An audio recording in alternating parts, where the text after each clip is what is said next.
Hey y'all, new day, new verse as we continue on into Matthew 28. A little bit of housekeeping before we go. I know I lost one of you on the teaching about the crucifixion, and if you're still watching, feel free to drop a comment because I'd like to get into it with you as to why. This place is a discussion. It is a place to have those intimate conversations with each other about who God is as we invite Him in. A kind of place of deeper prayer and deeper study, because we are designed for each other and we are made to be in community. So I want that to be seen. In truth, it's been why I've been debating changing the name of this channel from Teachings with Sarah to something like the Burning Bullsh or what have you, just to go as a parody with my last name, and to dig into the fact that I'm not really trying to teach as an authority here. I'm speaking as somebody who has lived a lot of pain. I'm speaking as somebody who is not a biblical scholar. I'm somebody who has earned my wisdom the hard way, through pain and injury and suffering. So when I see the mercy of God, it is not coming from somebody who grew up in the back of a church singing praises. It is somebody who walked into a church with a background of science and went,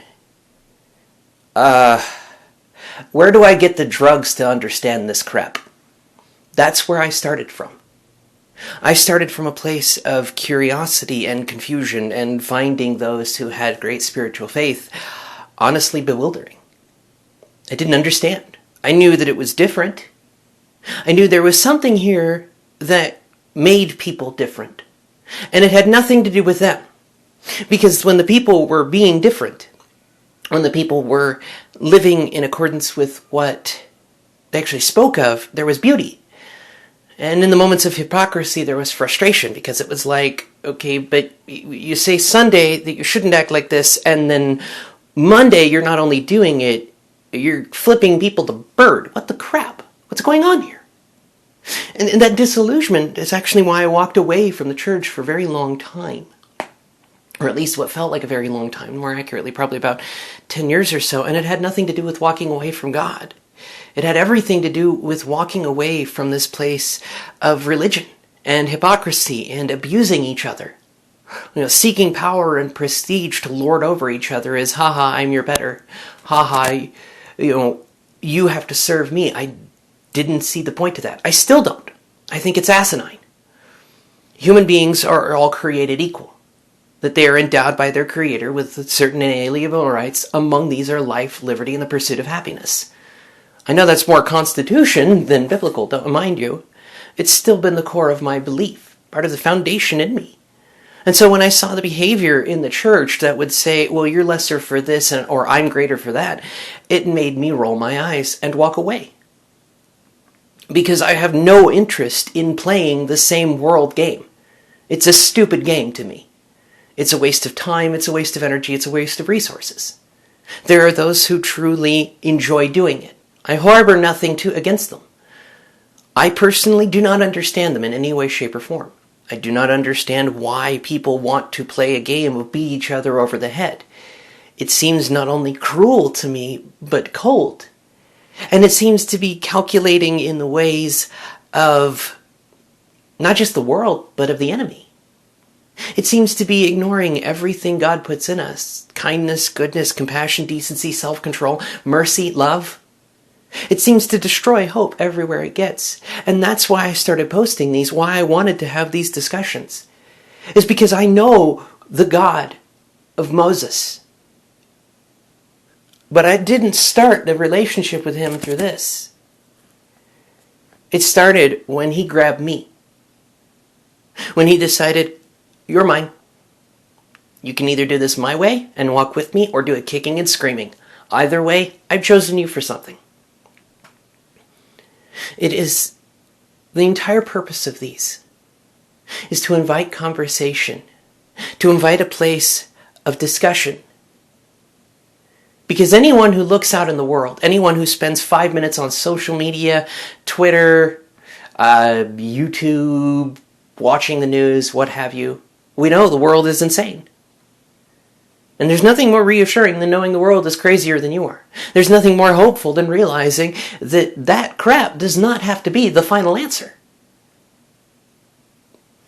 His word is. His way of doing it will always win out because he is God.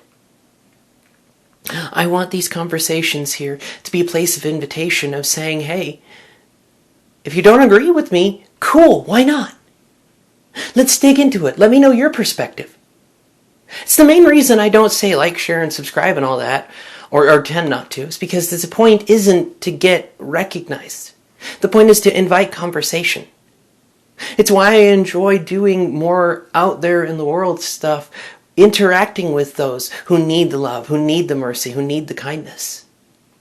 Posting these is a hope that it will be seen by whom God wants it to be seen. So that in times of trial and sorrow and struggle and pain, there can be an opportunity for hope. I post these because I want people to have the same hope that I have.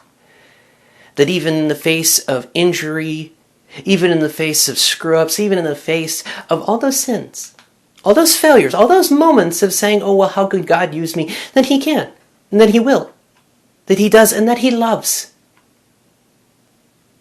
When I come at this place from the Word, when I dig into it, when I share these things with you, it is holding back the fact that as a testimony, just point blank, everything in the book of Acts, I've experienced in real life. The actual miracles, the healing, the walking on water, the multiplication of food, of medication. Been there, done that. I've also committed probably every sin in the Bible. Probably a couple that haven't even been listed in there. I do not come from a background of pure and lovely and adorable. I was the devil's child. To use the expression, a cabana boy, a cabana girl. I was going out of my way to do everything I could to not only destroy people, but to destroy the foundations of religion because I thought it was asinine. Oh, you believe in this? Well, let's take that apart. But now they're broken in tears. Yeah, once upon a when, I enjoyed that crap.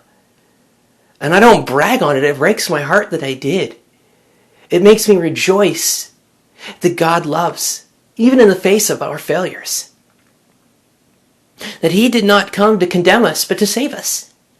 And so that when we truly hold to him and rest in him, we can be set free. Well, set free of what? Set free of just that. The hatred, the anger, the retribution, the need to be cruel. We are set free of these kind of chains. More than just depression, anger, self-loathing. We're set free of deeper chains. Addiction, pain, the need to produce suffering, brokenness.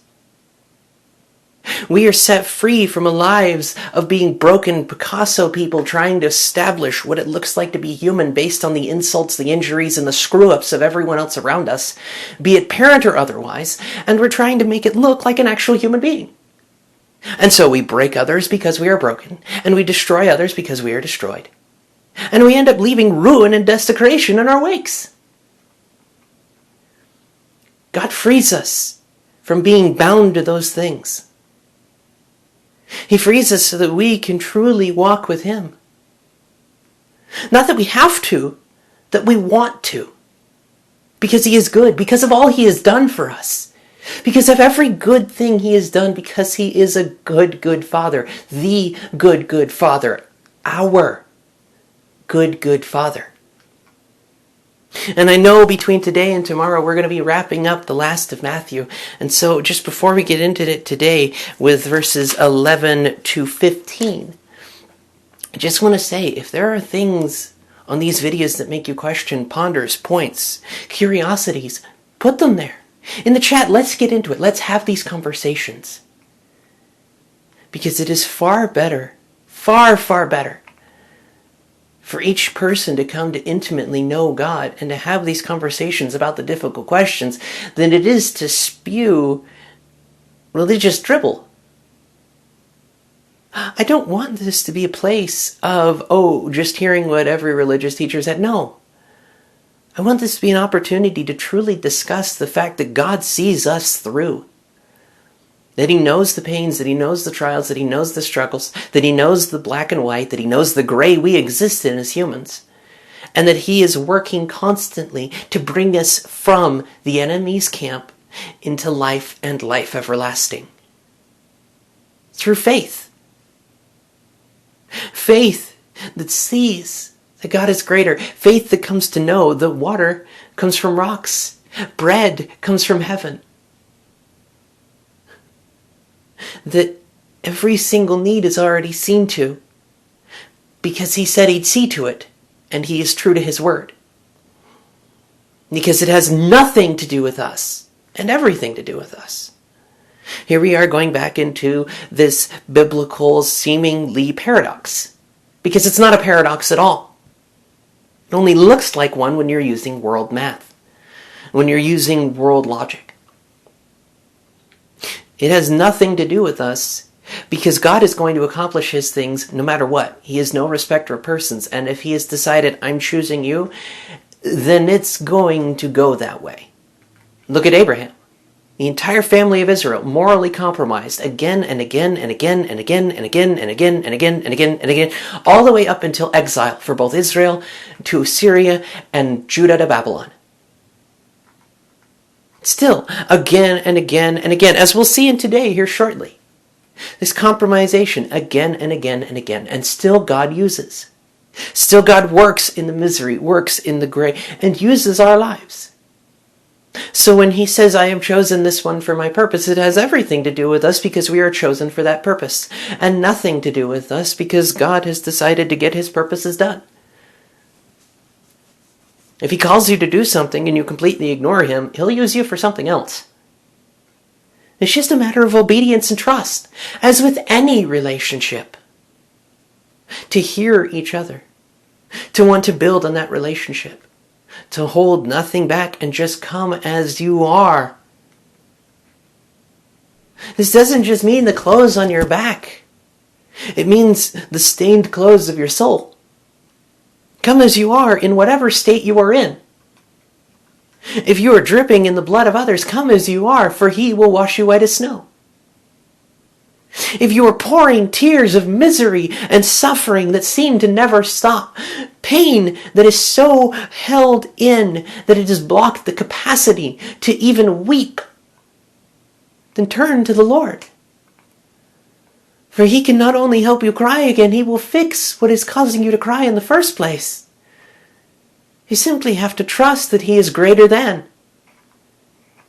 You have to release the thought that you are in control.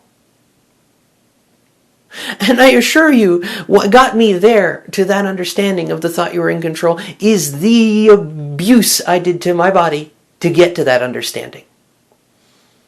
Because once upon a when, I thought I could rule not just my own life, but all of humanity with an iron hand. You kill off 10%. Actually, it's easier to kill off 90% and then make the 10 think that you actually saved them. Yes, this is the kind of thinking I did back when. The kind of thinking that was megalomaniacal. And God did something different. Because I said, this is crap. Because even in my darker places, I knew there was something different. That even if I didn't understand it, didn't know how to explain it, it was different and it was better and it was real and it needed to be explored. So please, just before we dig into today with the verses 11 through 15, if there are things with these posts, I don't even really want to call them teachings, to be honest, but these sharings, if there are things that rise up that make you wonder, that you want to chat about, put them in the chat. Let's have these discussions. Because where two or more are gathered in his name, so is he. And if we are gathered together, even in the comments section, to say, hey, God, move and give us wisdom, he will. So, let's get into it today as we wrap up the last couple sections here. Today and tomorrow of Matthew. We'll probably take a break for Thursday and then start on the overview of James Friday. I'm excited to do it because this is so much beauty. And it's all his beauty.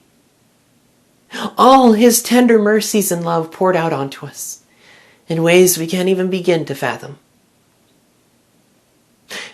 Hold to that. Hold to him. And let's have conversations. Because in those places where we come together interested in learning about him, he pours out his wisdom. And just like James 1:5 says, he will do it unabashedly, unashamedly, and without reservation. So, with all that housekeeping out of the way, let's dig into the report of the guard with verses 11 through 15 in chapter 28. Here we go. As the women were on their way, some of the guards went into the city and told the leading priests what had happened. And just as a pause here for a minute, it's kind of understandable. Like, as these two as both Marys are running to go tell the disciples, a couple of the guards are going, we just saw a person made of lightning. Where's the nearest priest? Because that's some supernatural crap that above my pay grade. And so they go running to the priests to say what happened. Verse 12. A meeting with the elders was called, and they decided to give the soldiers a large bribe. They told the soldiers, you must say Jesus' disciples came during the night while we were sleeping. They stole his body. If the governors hear about it, we'll stand up for you, so you won't get in trouble. So the guards accepted the bribe and said that what they were told to say. Their story spread wildly among the Jews, and they still tell it to this day. In fact, I even remember this in the 90s, at the very least growing up in Utah, yay, odd decade, time missing there. I remember hearing that. I remember hearing the argument from atheists as well of, well, his disciples probably just came and grabbed his body. That would be why the guards were there. Well, the guards must have fallen asleep. Yes, this is true. These are not centurions. These are just run-of-the-mill soldiers, which means they're probably disciplined, but about as much as any of us are disciplined. They're fighting warriors, sure, but that doesn't make them very versed in this stuff. And to be honest, with as little money as the baseline soldier made, a solid bribe from the Pharisees, the Sadducees, the temple scribes, the elders, people who could afford to have tombs cut just for themselves in stone. There's a rock. I want to be buried in that. You, and you. Here's a couple things of gold, some drachma. Go make me a place to die. And there's a fair amount of wealth being thrown around here at them. And in regards to what we were talking about yesterday, about how we respond to Jesus, this is it right here. There are many who will see the supernatural and will run away. There are many who will see the supernatural and run to those who have wisdom in it. And those who have wisdom in it, if they want to actually share what is real, will be focused on that. Because you got to wonder how many Pharisees and Sadducees at this meeting went, oh, he did come back. I'm going to have a go discussion with Peter and James and Jude, because this is different. There's this reaction. Because some people will see the hand of God work actively in their life and will cover it up for sake of other people. Will walk away from it because, well, they don't understand it and they won't want to take the effort or the time to understand it. Because, yeah, seeing a moment like that running to the priest makes sense. Like, this is what we saw. And these Pharisees, these leaders who know who Jesus is, who have heard him admit that he is the Son of God, have seen all of this thing happen, including darkness covering the earth for 3 hours. And yet, they have closed their eyes, covered their ears, and they refuse to speak truth. They do everything they can to maintain their prestige, their power, their position. Because to them, the fruit of the world is far sweeter than the fruit of truth. And for these soldiers who get a large bribe, a large enough one, mind you, that they are okay potentially telling their superior officer, well, yeah, I mean, we were on night guard duty, but we passed out. If you've ever been military, you know how well that works. Yeah. That's the kind of bribe they're looking at. This is the kind of covering they're offered to give. Oh, well, no, it just wasn't that they passed out. The disciples came up with them and hit him in the back of the head with a club. I mean, you've seen that Simon guy. He's been wandering around with a sword this whole time and cut off the priest's servant's ear. The ear that's right back there. Yeah. You mean the year that Jesus put back on after saying he's not a criminal, why are you coming and getting me? Yeah, shut up, we don't talk about that. Those kind of moments. This is what has been transpiring here. And yeah, I'm going to be a little more animated as we continue because it's fun. Because there is seriousness here that needs to be discussed. There's also fun. There's the fun that these people are sitting here going, well, no, I mean, we don't want to talk about any of that. You guys are going to lie. Well, what? Because if you don't, we're going to have an even bigger headache. So here's a crap load of money. Lie. Oh. Well, you're not going to give me the full story about what happened because the last thing you want is a Goyim or a Gentile praying to the God of Israel because of Jesus. So, since you're not going to give me the truth, and I have no idea where I'm going to get the truth, and all I saw was a couple of women, which ancient times probably didn't get noticed past the fact that they were women, followed by a person whose clothing is neon white, probably giving off light, and a face composed of lightning. Yeah. If you don't have the answer and you don't have the truth, sometimes lying is easier. Sometimes it's easier to hide than to admit the fact that we don't know. Because how much more beautiful it would have been if these disciples had instead run after the women.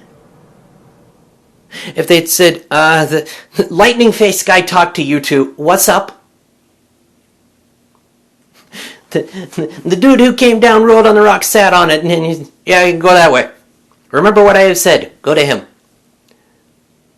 Who is the him? If they had just asked those questions instead of running. But they ran. And they ran because of fear. They lied because of doubt. And they spread falsehood because of greed.